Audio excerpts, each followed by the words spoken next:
up, my YouTube family? And yes, your boy is back with another video. And as the title says, we're going to do the Soul Train 2022 recap.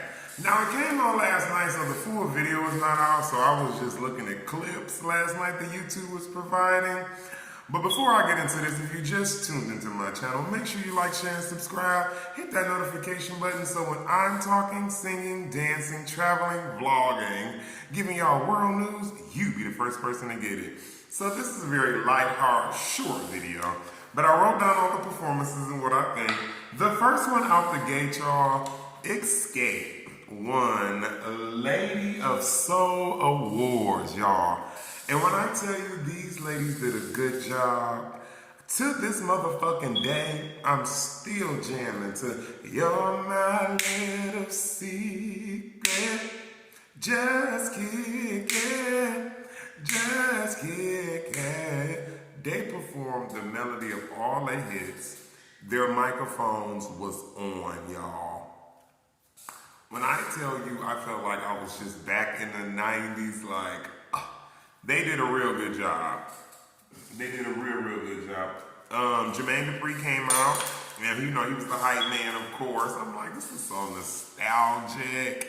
But they won the Lady of Soul Award. They did a beautiful job. I enjoyed the gold metallic. Kind of reminds you of Beyonce's Give Me Body on BET Awards.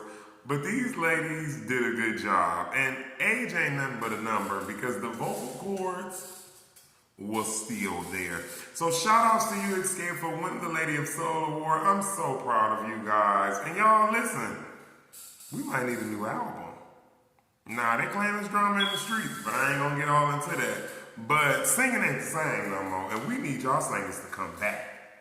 So as I'm clicking, trying to find the clips of the Soul Train Awards, I came across Miss Chanté Moore, y'all. Miss Chanté Moore, she did not miss a beat, and mama is still fine. She looked better than half of these 20-year-olds out here. Vocal cords was on point. My favorite song by Chanté Moore is Chanté Got a Man at Home. And Miss Thing got down off that stage and was singing in the audience. Microphone was on. And can we talk about that high note? Y'all girls just not singing no more.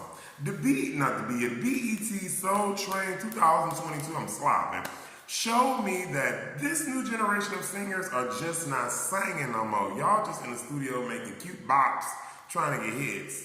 Y'all need to go back and listen to these people, because Chanté Moore, Xscape, and a handful of R&B singers, they was singing back in the day. Y'all not singing.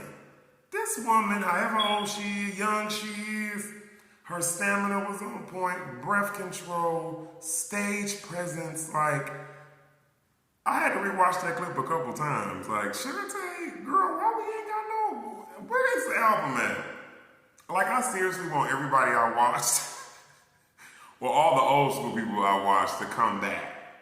Because we need y'all in the music industry, because outside of Renaissance, I'm listening to all old school music. Like, but moving on, after that, was it Mooney Long? Did I say Money Long? Mooney Long? I don't know if I'm saying her name right. But Baby Girl came with a whole Tyler Perry stage play musical, child. And what is his name? DC Fly Young made a guest appearance, of course, with his comedic, funny ass. He showed up for a hot second. People was cracking up. She did a real good job. She got her acting on. It kept me watching. Now, side note, she probably needed a little breath control. But hey, that's neither here or there. But I know towards the end, it was a huge plot twist, because she was going to kiss whoever she was going to kiss and looked at the screen. I thought that was cute. Shout outs to you, Mooney Long, for that. That was refreshing. Like, you know, you girls are not really like digging to be creative anymore, in my opinion. So for you, shout outs to you, Miss Long. I enjoyed that. And hopefully you tie that into more of your music. Who else we got? Baby. And as I was clicking, Morris Day and the Times was performing. So I got a couple stories about Mr. Morris Day. I came across the TV show that he was in back in the 80s with Shirley Ralph and a handful of other famous actresses and actors called New Attitude. And side note, y'all, they was using Pay LaBelle's theme song back in the day.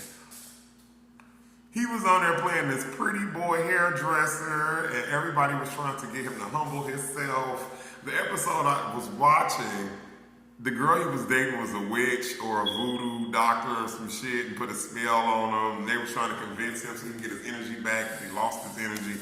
It was a good episode, very nostalgic, way before I was born. And another little story, I remember when Morris Day was here in Detroit, Michigan, performing at Shane Park. First time I ever seen this man perform live, and really just like first time I knew who he was. My mother played his music back in the day, but to see him live on stage, I mean, people in that crowd was going up. Especially when he started singing 773-93-11. You couldn't tell the people in that motherfucking audience shit when he was here performing in Detroit. So shout outs to you, Morris Day. And you can also tell where Bruno Mars get a lot of his material from, because I felt like I was watching the older version of Bruno Mars. You could definitely tell a lot of these new cats pulled from Morris Day in the time. Shout outs to y'all for showing these young people that you still got it at whatever age. Okay. Who else I got on my list? Oh, Tank and Jay Valentine. Now, I've always been a fan of Tank. He got that smooth voice. But I didn't know who Jay Valentine was, honey, but I gotta go look up his music, because that young man sung his ass off. Like, if I was a woman, I would have threw my panties at that man, both of them. They did a real good job. You know, the clip was like 2 minutes and 3 seconds long, but they microphones was on. And to all these new R&B men out here talking about some native R&B, they the R&B king and all that, child, please. These two men were singing. Okay, shout outs to you, Tank and Jay Valentine. You guys did a wonderful job. I enjoyed that.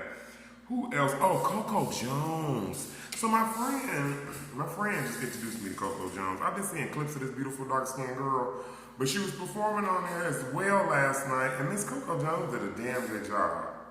And I mean, she looked just like me, so to see representation on screen was amazing. Shout outs to you, Coco Jones. You did a good job. The only advice that I would have, y'all girls gotta start moving across the stage and really giving us face expressions and performance. The vocal cords be on point, but I feel like y'all be so focused on the vocal cords that y'all forget to entertain us. So that's just a side note for Coco Jones. And Miss Ari Lennox, one of my favorite new female R&B artists is Miss Ari Lennox. Baby girl song, Don't Waste My Time, Don't Waste My Time.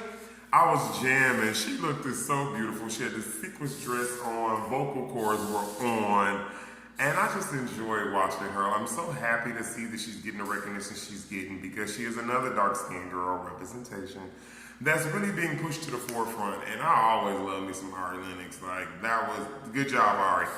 And I want to see more performances, and I want to see more of this album pushed. Honestly, Don't Waste My Time is one of my favorite ones. Blocking You is another song I like. And I need a video with Leak It with you and Chloe. I just need y'all to just bust it down real quick for me. But I enjoy watching the clips of the Soul Train Awards, y'all. I know for a fact, after watching the Soul Train Awards, I promise myself next year I'm going to start getting tickets to these award shows, because it's one thing to watch on your phone, but it's another thing to be there. So shout outs to all the performers of the Soul Train Awards. This has been my recap of it, and I love you and I love you. What? I love y'all, and I'll be back with more content. Y'all take care.